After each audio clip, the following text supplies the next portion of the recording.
This session is Anatomy of a VFPX project. My name is Doug Hennig. I'm a partner with Stonefield Software. There's a couple of slides that give you information about me. I won't read them out to you, but basically they're a long way of saying that I've been around for a really long time and I've done a bunch of stuff.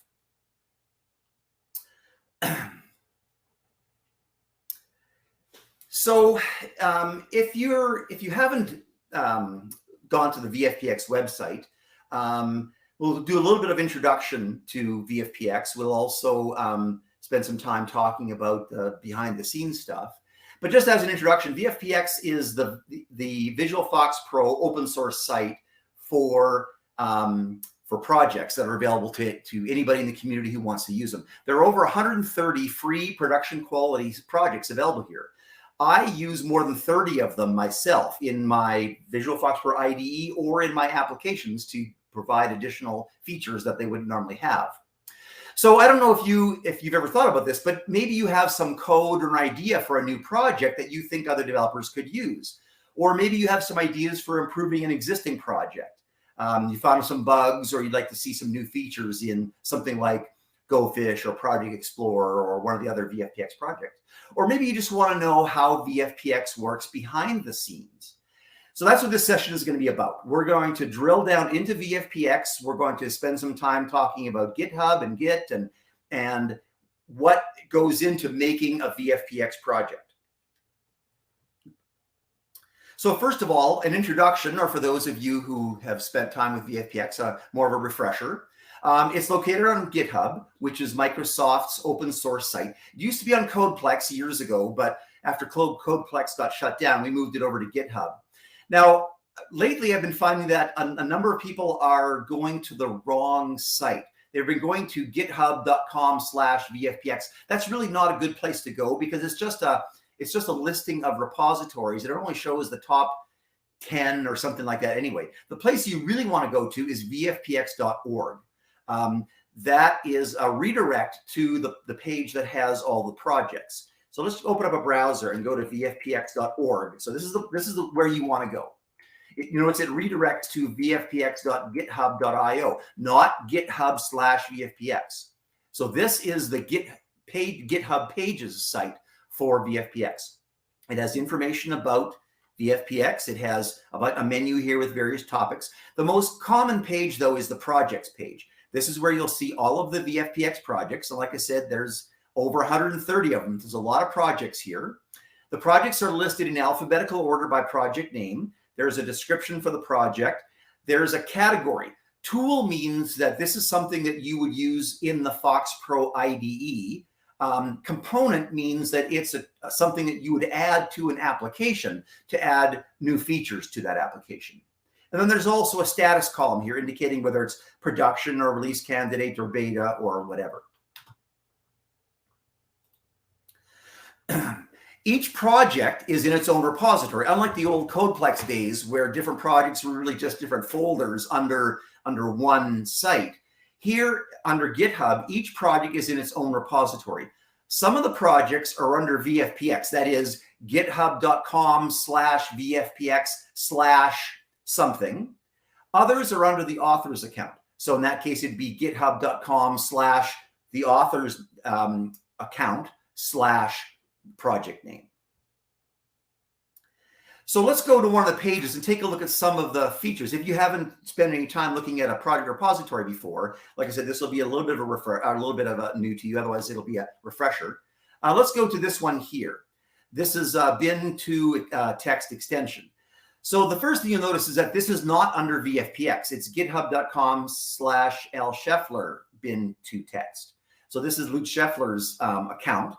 And most of the projects these days are going under the author's accounts, not under VFPX. We'll talk about that in a bit. Anyway, so if you haven't looked at a repository before, this is what a typical GitHub repository looks like. There's a list of files and folders here. Below that is the content of a file called readme.md, if it exists. And almost every project would have one. This is automatically rendered. It's a markdown file, which is, if you haven't seen it before, it's similar to HTML. And it's automatically rendered rather than showing the straight content of the file. It actually renders it as a web page. Up at the top here are some things. If you want to be notified whenever there's an update or about issues or things like that, you can click the watch button, and that will automatically send you an email whenever there are any changes to the repository.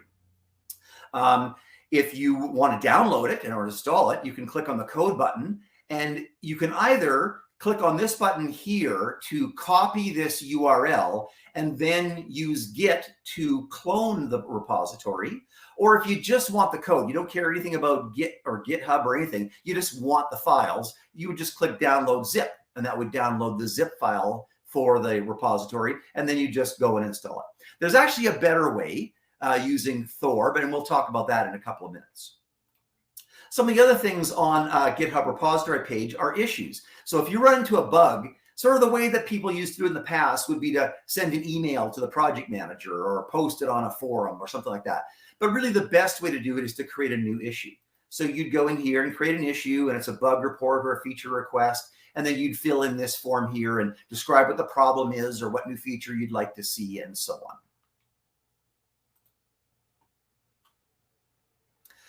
Now, if you, as I said, you don't have to use Git necessarily. You can just download the files and run them. But if you want to be able to clone the repository, or if you actually want to make changes to the repository, if you want to contribute to the project, you will need to install Git, because that is the source control system that's used on GitHub. So you can download it from the URL that's shown here. Git uses a command line interface. So you'd bring up a window and you'd type Git space and then some command. Now, I don't know about you, but I typically don't work in a command window. I mean, that's why we have Windows in the first place, right? So we don't have to use the old DOS command. So there's lots of different visual interfaces available for Git. I've listed 3 of them here because I've used all 3 of these, but there are lots of other ones available as well. So find one you like using. SourceTree, I think, is a very popular one amongst VFP developers and other developers as well. So find one that you like and use it. Now, as I mentioned, you could install a VFPX project by cloning the GitHub repository, or you could download a zip file. But by far the easiest and best way is to use Thor check for updates. Now, before we talk about this in more detail, just a couple of caveats about it. Number one is that not all projects are listed.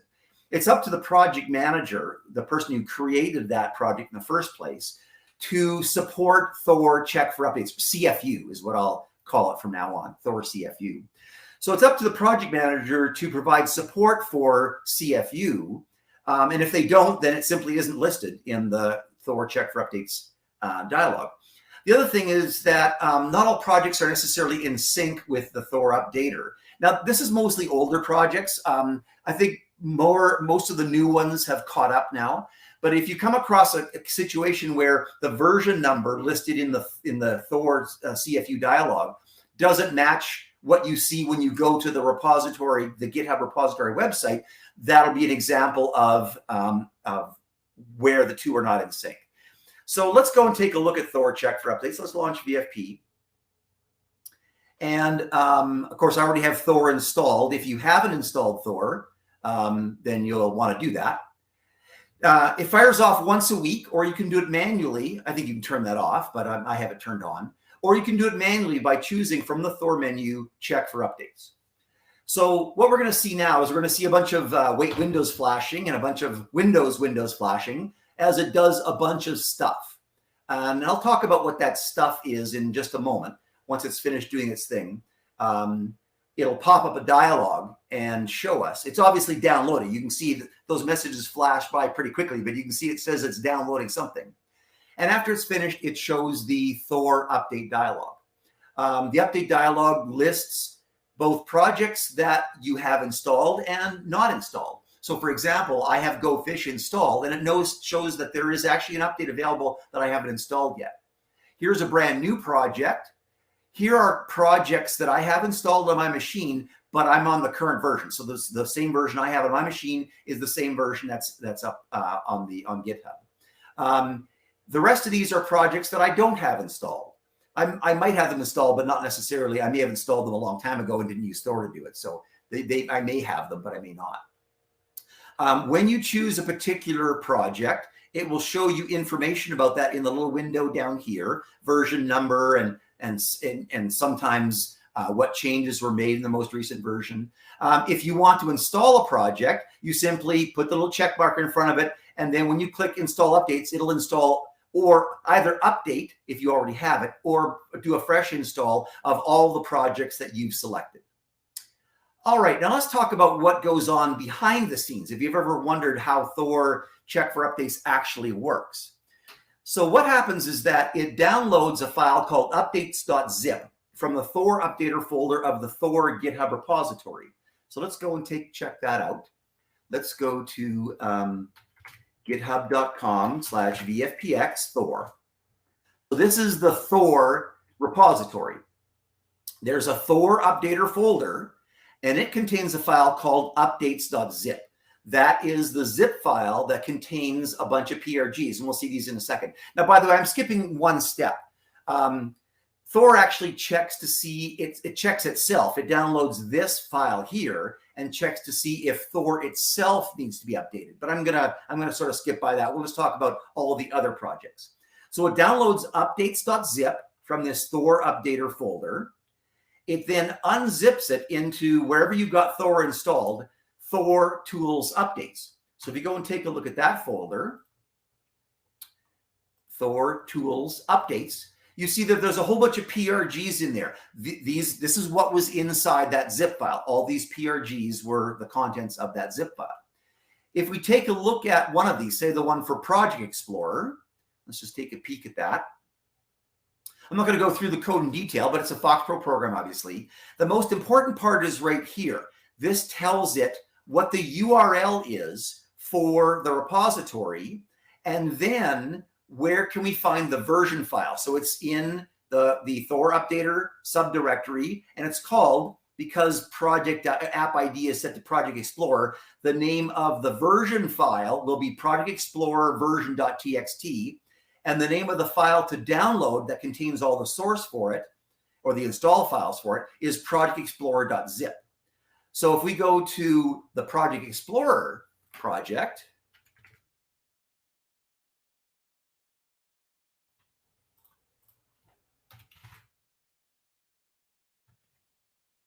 where's Project Explorer? Sorry, thought I had a link for it here. There you go. Okay, so we'll go to the Project Explorer repository. There's a Thor updater subdirectory, and in there is Project Explorer version.txt. That contains the version number and release date, and then there's the zip file, which would be what needs to be downloaded to install it. And if we take a look at the version file, we can see that there's a bunch of text in here, but here's the version number. So it's version 1.0.08464, released on March 5th of 2023.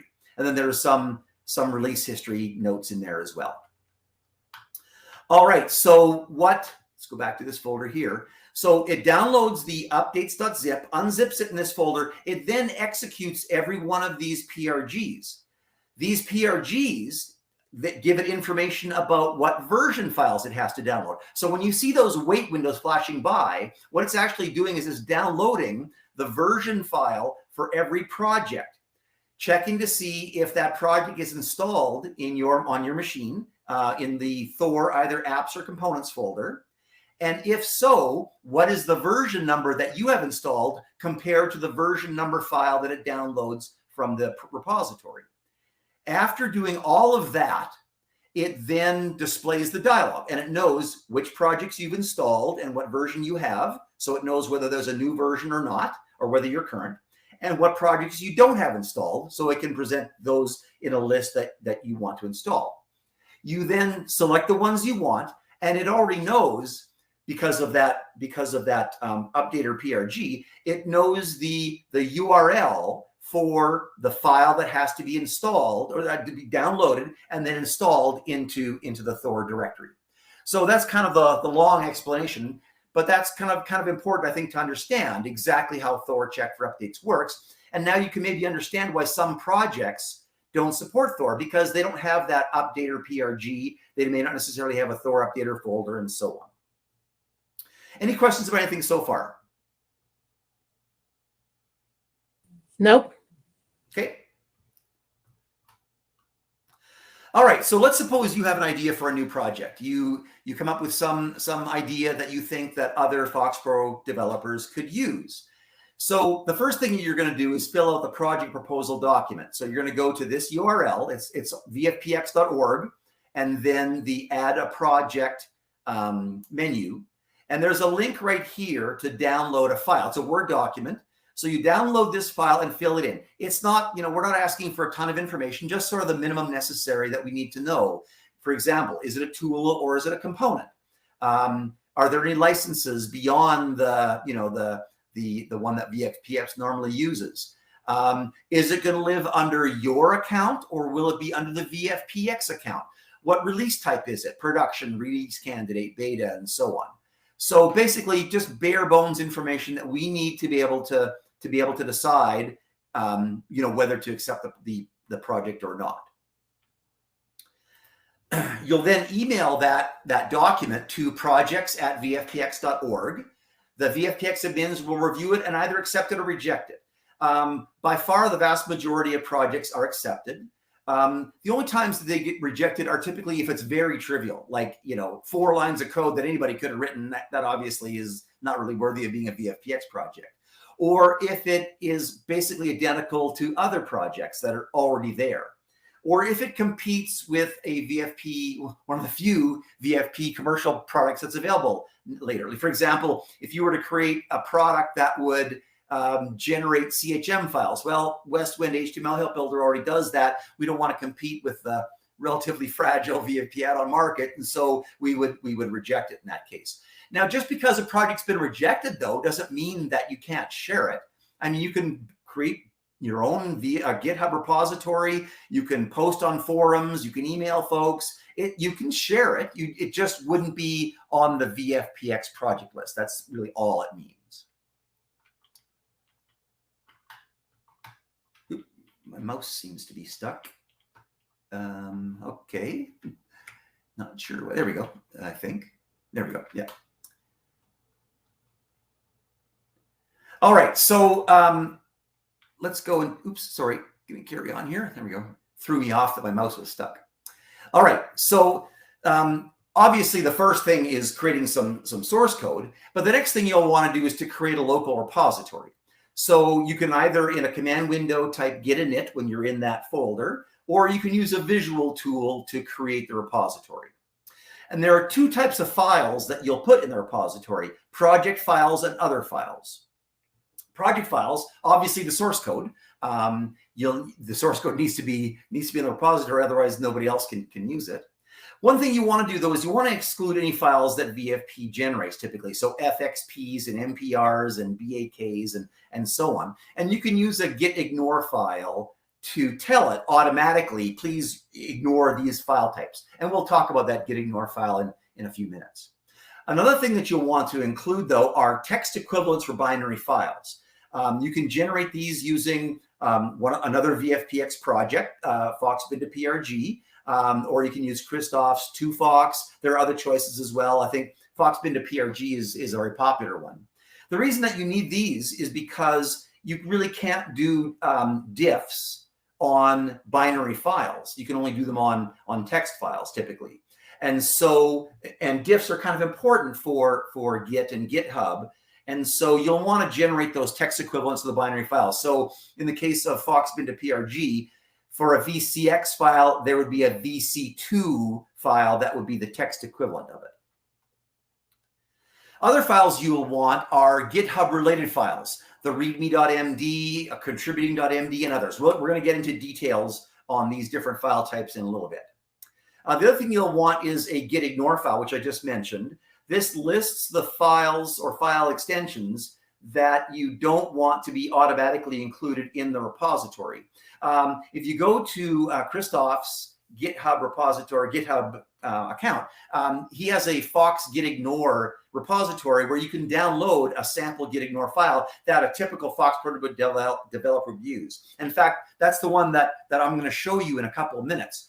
But one thing I did make a change to it. Normally, Christoph's git ignore file, it ignores VFP binary files. So PJXs and SCXs and VCXs are specifically excluded. And normally that's what I do in a GitHub repository as well. However, for VFPX, I think it's a good idea to include them. The reason for that is because if somebody goes and clones your repository and then takes a look at it and wants to start working with it, there's no source code at all. It's all VC2s and SC2s and PJ2s, and they have to go through the additional step of generating those files. So I think it's probably, that's an extra step. It's more work. So I think it's probably better to include them. That's up to you, though. As a project manager, you can decide what you want to be in the repository. If you want to include them, great. If you don't, that's up to you. Another file that you'll probably want is a Git attributes file that specifies in some ways how Git should behave. And I'll show you an example of that one in a couple of minutes as well. Project documentation. So anything, whether it's markdown files or Word documents, whatever, project documentation should go in the repository as well. Thor CFU support files. And again, we're going to look at examples of all of this stuff in a few minutes. But Thor CFU support files belong in the repository. Now, because I've worked with a lot of repositories over the years, I and other developers like Jim Nelson and Lutz Scheffler have started standardizing on things. So that way, not every repository is unique and different from every other repository. We're starting to make the repositories sort of more standardized. And in that vein, I created a set of starter files that are included with the samples that you can download for this session that contain a starter set of files for a GitHub repository. So let's go and take a look at those files. So there is readme.md. Let's go take a look at that. I use Markdown Monster as my Markdown editor, but you can use anything, even Notepad, because it's just a text file.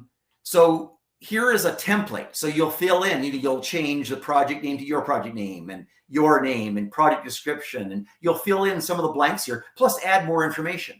But it already has links. It assumes that your documentation is called documentation.md, that you have a changelog called changelog.md, that you support the contributing.md, and so on. There's a place where you can fill in the last change date and version number and so on. So you'll fill in the template information.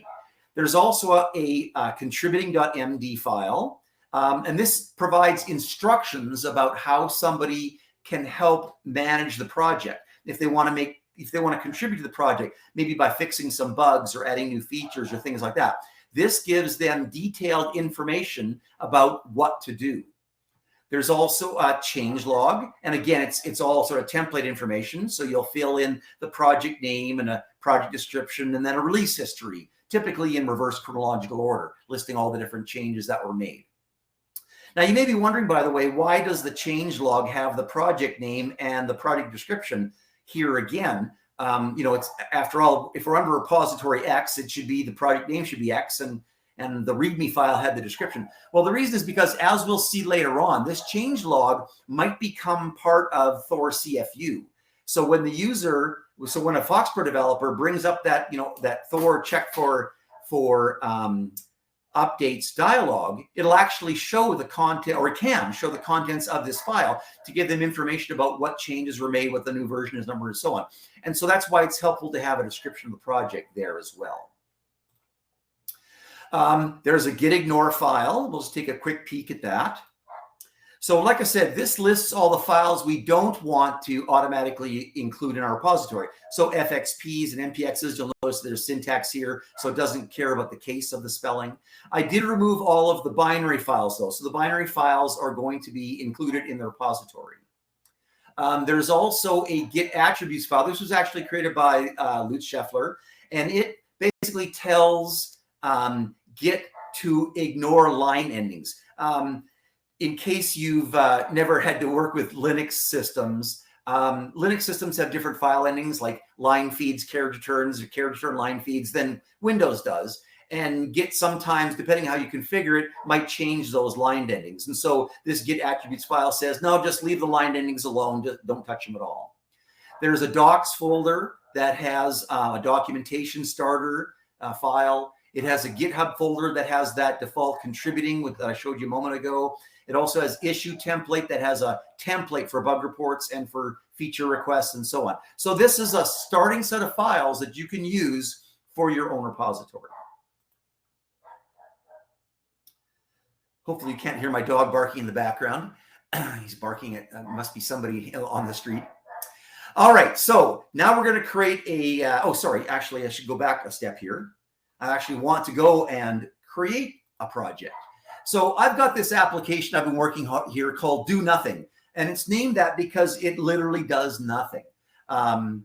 So now that I'm ready to release this as a project, I've created the my project submission, and the VFPX admins surprised me by accepting it, even though the app does nothing. So now I want to make it into an actual VFPX project. I probably don't want to put the source files right in the root of the repository. I mean, you certainly can, but it kind of makes sense to me to maybe have it a little bit cleaner and have different types of files in their own folders. So let's go and create a source folder here. And I'm just going to move all these files into that folder. All right, now the next thing we'll maybe want to do, because I mentioned that we need binary text equivalents of binary files, and you can see I've got a FoxPro form and a project. So let's go and launch VFP. And if you're using bin to TXT, or bin PRG to TXT, it actually installs in Thor. So I can just go applications, Foxbin to PRG, projects, convert, projects, come on. Foxbin to PRG, projects, convert all binary files to text files. So it goes and does its thing. And now we can quit. And you can see now that we've got a PJ2 file and an SC2 file that are the text equivalents of those files. All right, so you know in a cooking show when they make a casserole or something and then they put it in the oven, but then they take the baked one out of the oven to show you what it looks like after it's done. Well, I have an oven. So I'm going to take all these files out of my oven and put them into this folder. So these are those starting files that I showed you, but I've already filled them out. So for the README, for example, it'll have do nothing as the project, my name is the project manager, the description of the project, a release date, today's date, and a version number, and so on. So basically, I just filled in all of the information in the change log and the documentation and so on. All those other files, I just updated them. All right, so the next thing we're going to do is we're going to create a local repository.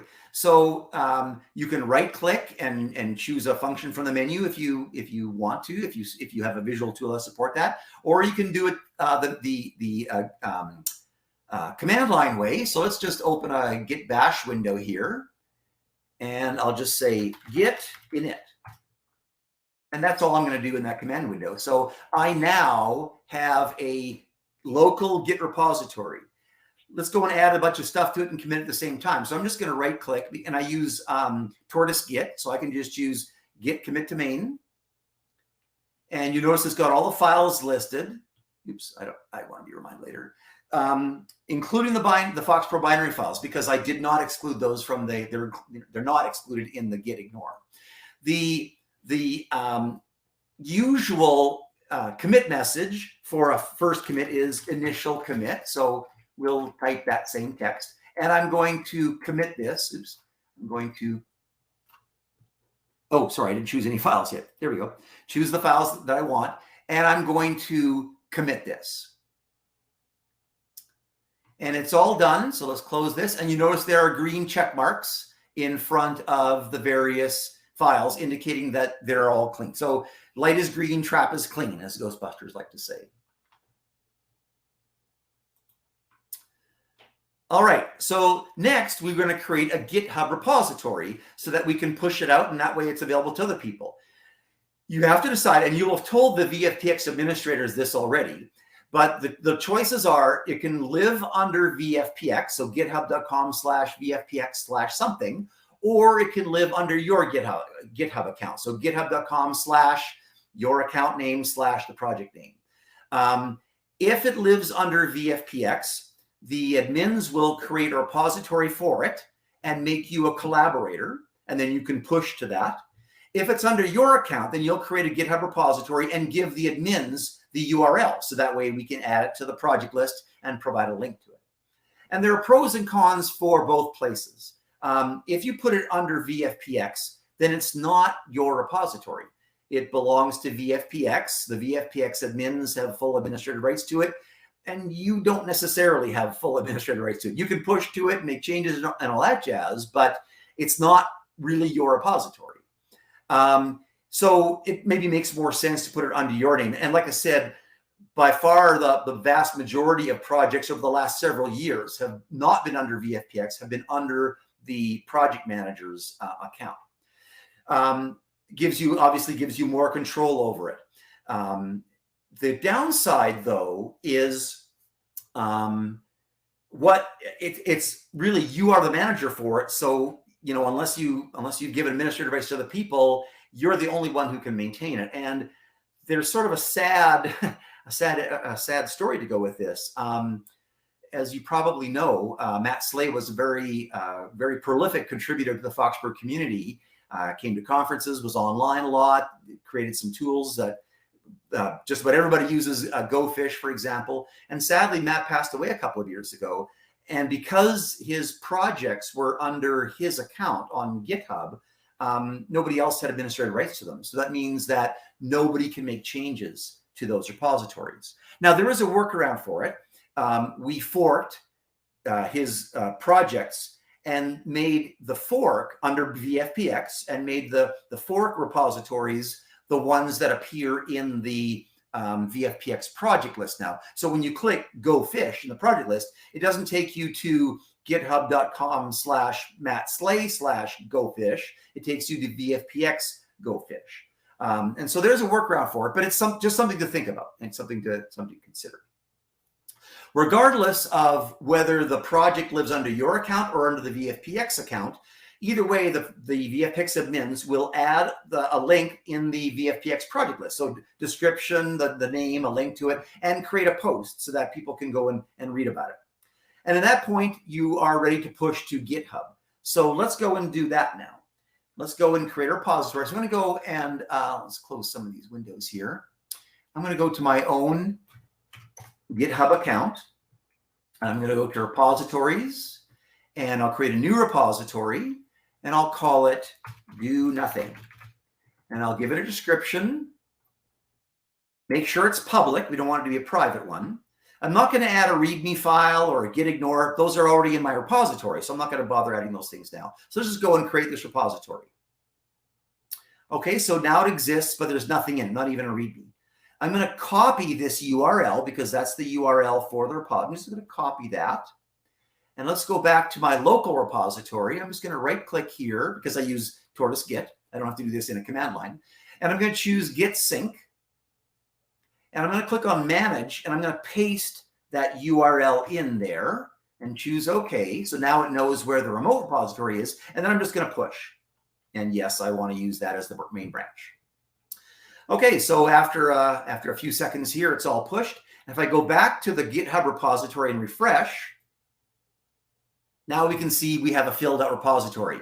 So we've got here's our readme.md, which has information about the project. There's a documentation page that says it does nothing.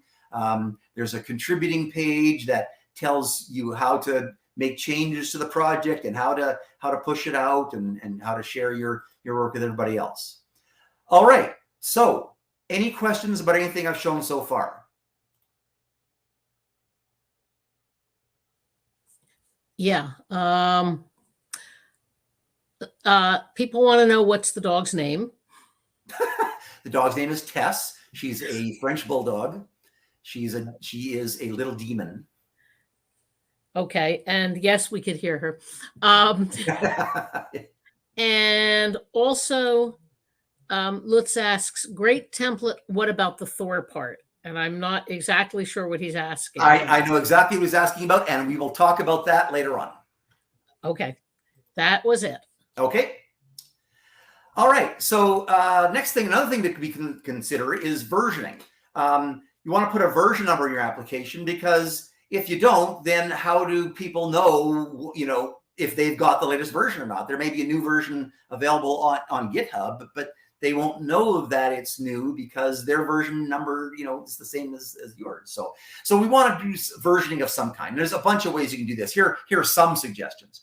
One commonly used one is to use a constant in an include file. So #include my version number, is 1.0 or something like that. Another way to do it is a property of a class. So maybe like a C version property, and it's set to 1.0. Regardless of where you put it, you have to remember to change it, obviously. So whether it's the constant that you have to, the include file you have to modify, or you have to bring up the class and change the C version property. Either way, when the version changes, you have to change that.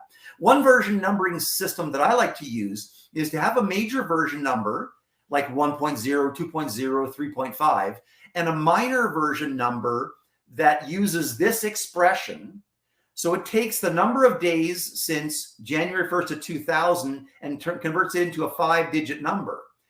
So for example, 1.0.08450. That way, every time I do a new build, it automatically gives me a new version number. I don't have to come up with some numbering mechanism. Whatever scheme you use, you'll want to avoid duplication, because if the version number exists both in code and a version file, at some point you're going to forget to change one of those, and then the version numbers won't match. So let me show you a mechanism that I use in Project Explorer. I'll show you half of the mechanism. I'll show you the second half of the mechanism later on when we talk about Thor. So let's go to my Project Explorer project.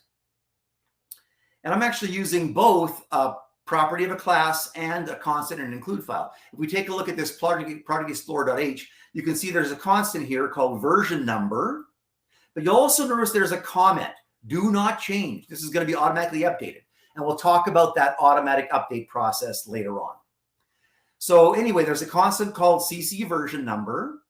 And in the main form class for the Project Explorer, in the init method, it goes and sets this.c version number equals CC version number. I didn't really have to do that. I could have just used the constant CC version number everywhere, but I already had a mechanism of using this.c version number, and then later on added the constant.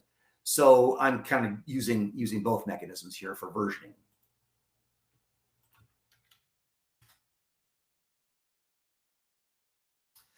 All right, documentation. As a minimum, you need to provide the name of the project manager, the purpose of the project, like what it does, a release date and a version, some release history notes. I know that a lot of projects don't have this. I really do consider it to be a minimum. You should provide release history notes, like, version 1.0 was released on this date, and version 1.1 was released on this date, and it has these changes. You don't have to go into a ton of detail about the changes, like every single line of code, but maybe like what features were added, what bugs are fixed, that kind of thing. Installation instructions are, again, I think a minimum. It might be just as simple as use Thor CFU to install it, end of story. Or maybe it's more complicated than that. Maybe they have to unzip a bunch of files and then, put in some settings and stuff like that. Use and deployment instructions are really important. Use, obviously, how do I use this tool? Deployment, if this is a component that is included in my Foxborough application to add new features, what do I have to deploy? There obviously is maybe a PRG or a VCX I add to my project, but maybe there are some DLLs that I have to include in my installer, for example. So use and deployment instructions are really important. How to help with the project, that contributing.md, that provides information to not only other people, but you as well.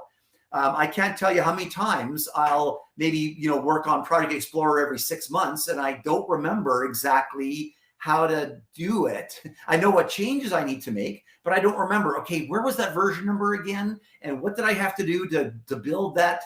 app and then get it up to GitHub. So having that contributing.md file that provides detailed instructions about exactly how to deploy it to GitHub so that other people can get it is really vital, especially if other people are going to work on it as well. Because I can't tell you how many times I've helped work on a project like PEM Editor, for example, and I spend an hour trying to figure out how to build the project and push it up to GitHub. And that's just an hour wasted. Documentation about the internals would be useful. Not required, but obviously if you want other people to contribute, anything you can tell them about the classes and the PRG and the source code would be useful. Now, what kind of format should you use for documentation? Markdown is the obvious choice because GitHub automatically renders those files as nice HTML content. So it can have images and links and all that kind of stuff. Other choices are GitHub pages and a repository or a wiki on the repository. Repositories can optionally have a wiki, and so you could put the documentation there. I'm not going to go into either of those two in any detail. Not good choices would be a Word document, a PDF, or a CHM, because those are binary files, and binary files can't be compared. And so if I make a change to a Word document, how can somebody else tell what changes I made? That being said, I'm as guilty as anyone of providing documentation in these formats. My OOP menu project, for example, has a CHM file, and Project Explorer has a PDF. The reason, of course, is that because before these became VFPX projects, this was the documentation that I provided, and I just haven't gotten around to converting them into Markdown files, for example. So not great choices, but it's better than nothing, right? Any documentation is better than none. Now, one very important thing to keep in mind is that because GitHub is a Linux site, links are case sensitive. Again, I can't tell you how many times I have been working on some documentation and I push it up to GitHub, I click on the link and it gives me a 404 error. It's like, what? Documentation.md, that's the name of the file. And then I remember after spending half an hour trying to figure out why it doesn't work, I realized that I used a capital D in the file name and a small d in the link. So remember that links are case sensitive. And of course, because it's a website, they have to use // not backslashes for any path. So docs / documentation.md. Although you don't have to do it, again, recommend that images go in an images folder. So again, keeping files of a certain type in a logical folder to go along with those types. So let's talk about these files in a little bit more detail. So the readme.md should have the project manager, maybe an email address if you want to be contacted by email. If not, that's fine. Just the name is good enough. A description of the project, maybe a screenshot or two would be helpful, because after all, you want somebody to be enticed to download and install this project. If the project just has, this does X, that may not be enough to really, it's like having a trailer for a movie. There's or a trailer for a new TV series coming out. There's a new TV series starting in a couple of weeks that I've seen some ads for. And the ads are about as cryptic as possible. So I'm not really enticed to giving the movie, there's a lot of TV shows to watch. So why would I try that one when I can't tell what it's even about from the trailers? So maybe have some screenshots, some sample uses, some description on the README page to get somebody to be convinced to download and install it. Release date and a version number would also be very useful as well. Not necessarily the release notes, but just the current release date. So that way somebody doesn't have to search around and try to find it. It should have links to the documentation. So whether it's documentation.md or whatever, links to that, links to the release notes. You could have release notes in the README file, and lots of projects do. Lately, like I said, Jim and Lutz and I have been standardizing on having release notes go in their own file. Changelog.md that we'll talk about it in a moment or so. Contributing.md, I know I've mentioned this file several times. I'm going to mention it a bunch of more times because I really can't stress enough how important it is to have this file. that describes exactly what to do to deploy this up to GitHub, how to build the project, how to make changes, how to get it up onto GitHub, how to support Thor CFU, for example. And by the way, I didn't make up the name or the capitalization, contributing.md in all uppercase. That's a GitHub standard. So that's why it has that name. Changelog.md. Again, have a project name and a short description. And the reason for that is, as I mentioned, because if you use a tool I'm going to talk about in a few minutes or in a couple minutes to automate Thor CFU support, then it's going to take this changelog file and include it in that dialog that appears, the Thor CFU dialog. So you'll want to have the name of the project and a description so somebody can quickly see what it's about. It should have a list of release dates, version numbers, and the changes, usually in reverse chronological order. So that way the most recent changes are at the top of the list. Although I normally recommend putting files in their own directories, for a reason that we'll get into in a little bit, this file actually belongs in the root folder along with readme.md rather than a subdirectory, and it's because of that Thor CFU support. Documentation goes in a docs folder. Again, you can name it something different. This is sort of a standard that we're sort of heading towards, but documentation goes in a docs folder. If you just have a single file, that's fine. If you have more than one file, then I recommend that the first one be a table of contents with links to the other files. So that way somebody can see, okay, here's all the different documentation. I can click a link that will take me to another file. And this main file should be linked to by the README. So that way I don't have to manually go into the docs folder and figure out which one of these is the main one to click on. It should be linked to right from the README so I can click right on it. Contributing.md, again, I'm hammering on this point, but it's really important to have this file to describe what changes. This actually goes in the GitHub folder, a folder called .github, because that's where GitHub expects to have it. And if you use those starter files that I have, that's where you'll find it. Oops, sorry. Let's go and show some examples. Slip back one. Let's show some examples of good documentation and bad documentation. Let's go to the add label project, for example. This was one of the very first projects. It's actually part of VFP, but we do have a repository for it on GitHub. And there's literally nothing here, right? There's no documentation. There's a couple of files. There's a folder with some files in it. There's a README, and that is it. There's no documentation. There's no changelog. There's no contributing. There's nothing else. It really is the absolute bare minimum, which is below my bare minimum for what a project should have. Let's look at a good project. PEM editor. Jim Nelson has been making a lot of changes to this lately. Scroll down, let's go ways down here, and including adding a lot more documentation. PEM editor, there we go.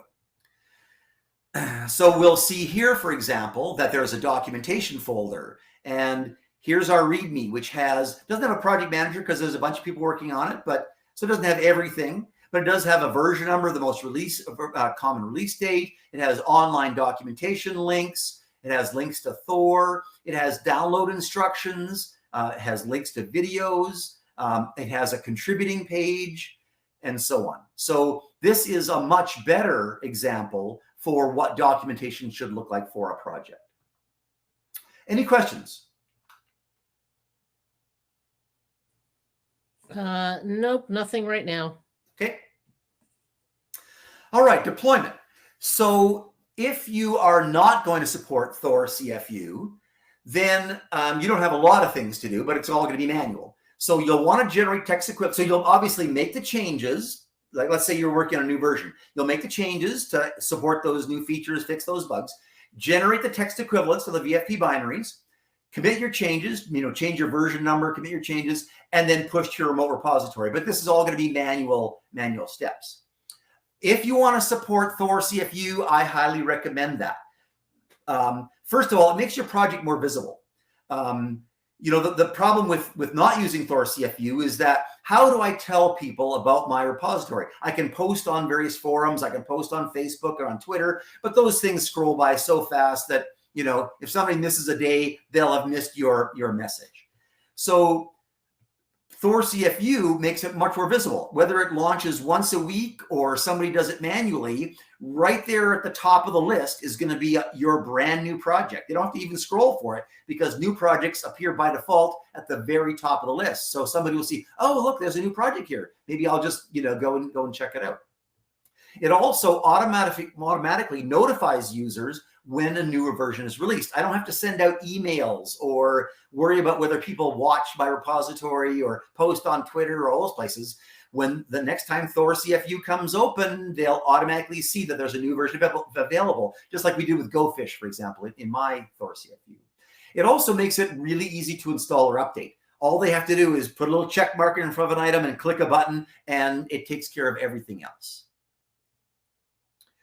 So, to make it easier to support Thor CFU, Jim Nelson and I created a utility, which itself is a VFPX project installed by Thor CFU. So you'll find this VFPX deployment tool in the Thor CFU dialog, and it automates the deployment process. In fact, we used VFPX deployment to deploy VFPX deployment.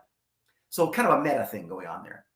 Anyway, so we'll take a look at this in a minute, but what it's going to do is it's going to create 3 folders for you. A build process folder, which contains files that the build process itself needs. There's a project settings.txt, which contains information about the project. There's a version template.txt, which is a template file for creating a version file. Again, all automated though. There's an installed files.txt that lists either individual files or even just folders of what needs to go into that zip file it's going to get built. And there's a buildme.prg, which allows you to customize the build process. There's going to be an installed files folder. This is essentially a staging folder. So what the deployment tool is going to do is it's going to look at the installed files.txt, and whatever is listed there is going to get copied into the install files folder, because we don't want to necessarily put everything that's in the registry into that zip file that Thor CFU downloads. For example, you don't really need the documentation to be installed on the user's machine. They can go to the repository to read the documentation. You don't even need the source code. If it's an app file or an exe file, they just need the app or the exe. For like GoFish, for example, there's no real need to have the source code for GoFish. I mean, it's there, but there isn't really a need to do that. It could just install the app file because the source code is all in the repository. So anyway, that install files folder is the staging folder. That's where the files that are going to get zipped up go. And then finally, there's that Thor updater folder, which we've seen before. That is going to contain the zip file and the version file. And this is all going to get generated automatically. So let's go and do that right now. I want to support Thor CFU. I think I already have a folder open here. Let's quit out of here. And I'm going to go to my do nothing folder here. Actually, I'm just going to launch VFP and CD to my do nothing folder here. And because I already have it installed, I just go Thor Tools, Applications, VFPX Project Deployment. Now, the first time it runs, there are some files that it needs that don't exist. So it will create them. You need to fill them in before it can do its work. So it just tells you that here. And then it actually opens up those files in little editor windows so you can go and change them. Now, I'm not going to actually change them here. I'm going to go into my oven and grab a couple of files that I've already changed and just put them in this build process folder. So you notice it created a build process folder that wasn't there a minute ago, and it put some files into it. So let's take a look at project settings. And now you don't have to worry too much about what's in here right now, but if you're interested in using this tool, go to the VFPX deployment repository. It's got a ton of documentation about all the different settings. Here's the app name. Here's the app ID, which is typically the app name, but with no spaces. It has to be basically available to be used as a URL. Version number. This is a component as opposed to a tool. It does have a change log, so we'll see what that does in a minute. There is a project file. We want that to be built into an app automatically. We don't want to have to do that manually. It's just going to build it automatically for us. And here's where the repository is, so it knows what that URL is. Installed files contains a list, whether it's individual files. In this case, it's just source /star.star, so it could be folders or whatever. This is a list of what needs to be copied into that staging folder, that installed files folder. And then there is a version template. This is just a template, so I didn't actually even change it. It may look kind of bizarre, but and normally you won't have to change it. Really, about the only time you would change this is if you're going to use a different versioning mechanism than it supports by default. And again, this is all described in great detail on the VFPX deployment repository site. And finally, there's this buildme.prg. This doesn't have any code in it right now, but you could put code in it to customize the build process. All right, so now that we've got these files created, let's go and run that again. So I'm going to go Thor Tools, Applications, VFPX Project Deployment. And we're going to see a bunch of flashy windows come up and a bunch of zipping happening and some more windows flashing, and then it's done. And let's see what it did. So first thing you'll notice is that it generated a new file here, Thor update do nothing.prg. Remember at the beginning when we talked about Thor CFU, there was a bunch of Thor update Project Explorer, Thor update Go Fish, etc. program files that are basically the installers for the project. It generated that for you automatically. It also, you notice by the little red symbol on these files, it automatically added these to your repository, so you don't have to do that manually. It created an install files folder, and it copied all of the source code into that folder. It built the project, so this app got rebuilt. If you see the date time on there, you can see it just got built 1 minute ago, and it copied all those files. And it created a Thor updater folder. It zipped up the contents of the install files folder and created a version file with version number information in it. And it added those to the repository as well. So now all I have to do is push this. So I'm just going to right click. I don't have anything else to do. I chose that menu item. Now I'm just going to go and say commit. And I'll say added Thor CFU, and I will both commit and push. Okay, so it's done. And if I go to my repository page here, let's find, did I already have it open? Yeah, here we go. If we refresh this, we can now see that there is a build process folder that has the build process files, right? The install files, the project settings, and so on. And there's the Thor updater folder that has the zip file for installation and has the version file.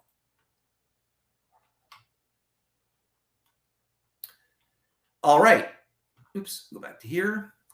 Now, the next step is, of course, how sure are we that it will work? Maybe there's a bug in the program. There isn't, but maybe there's a bug in the program. We want to make sure it's going to work. So to test it, what I'm going to do is I'm going to copy that Thor update program into Thor Tools Updates My Updates. So let's do that. We'll take this in the build process folder. It created this PRG. I'm going to copy this PRG. I'm going to put it into under where I have Thor installed, Thor Tools Updates My Updates. I'm just going to put that file in there.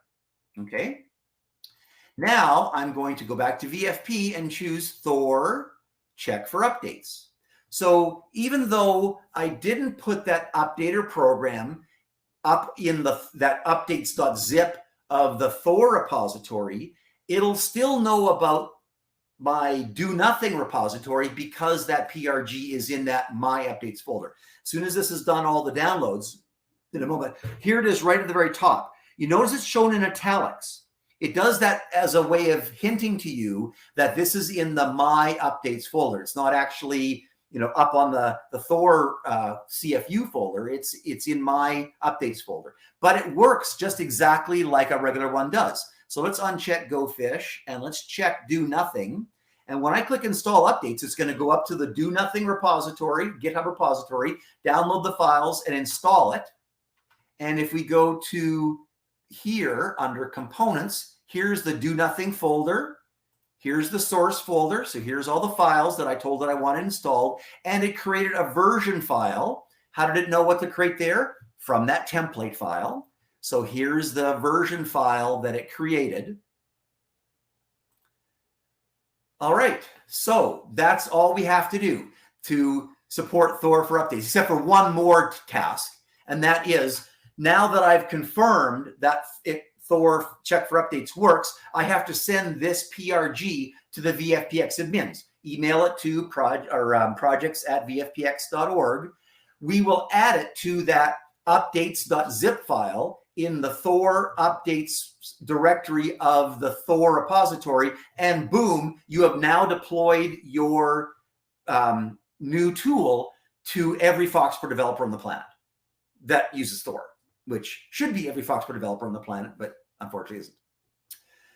Any questions? Nope. Okay.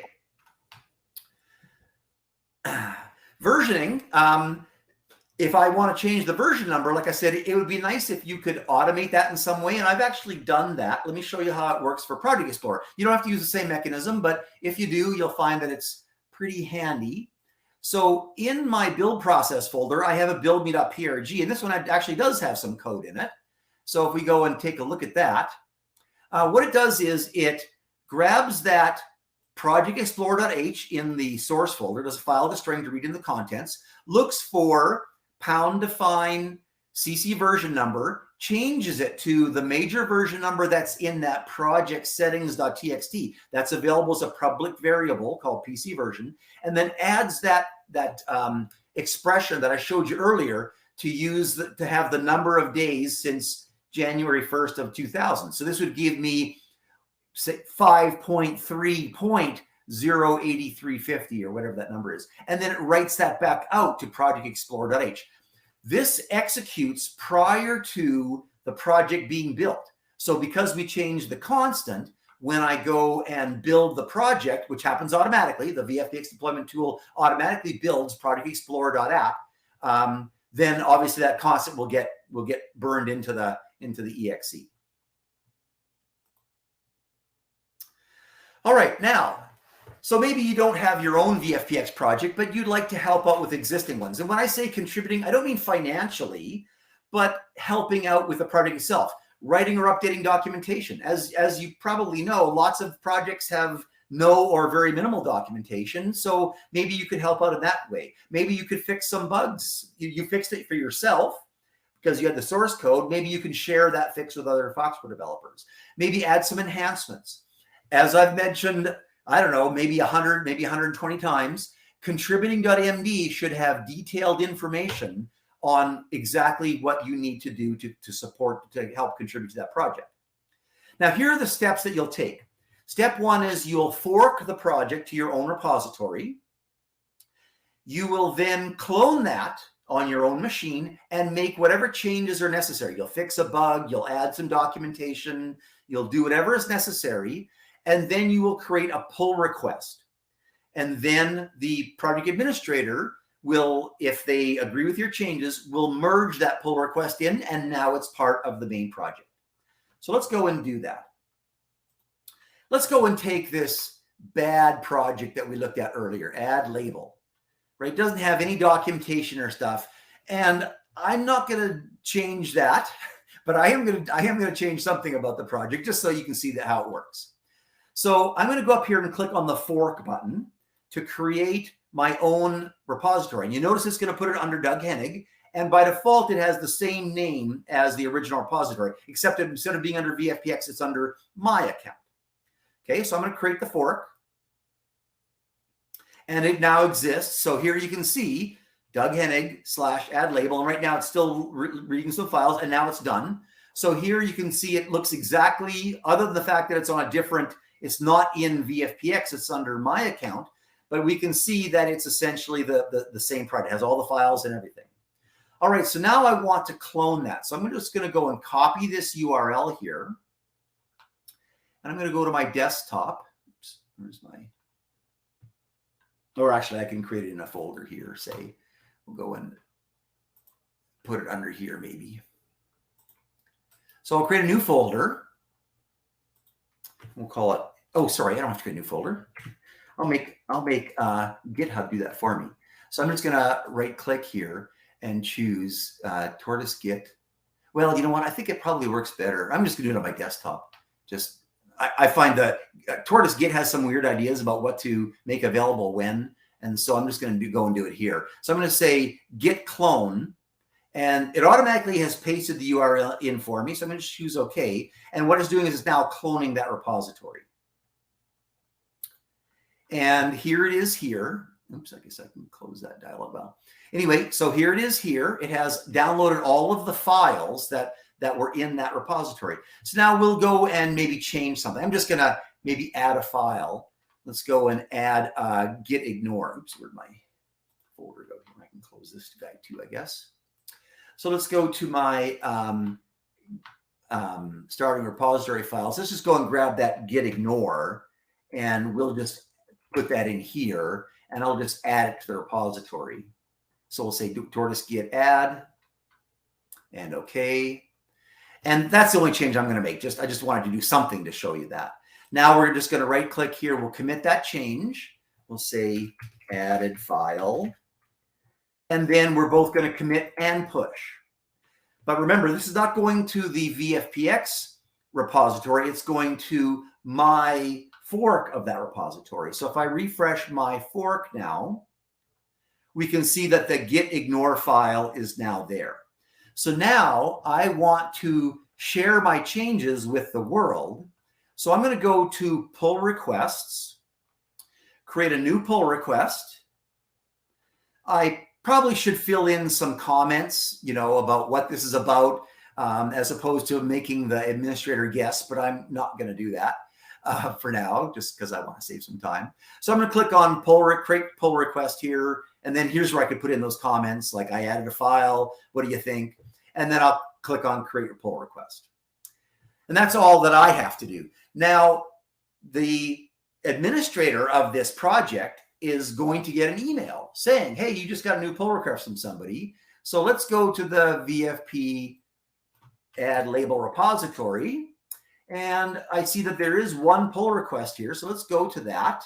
And I can see, oh, somebody added a file.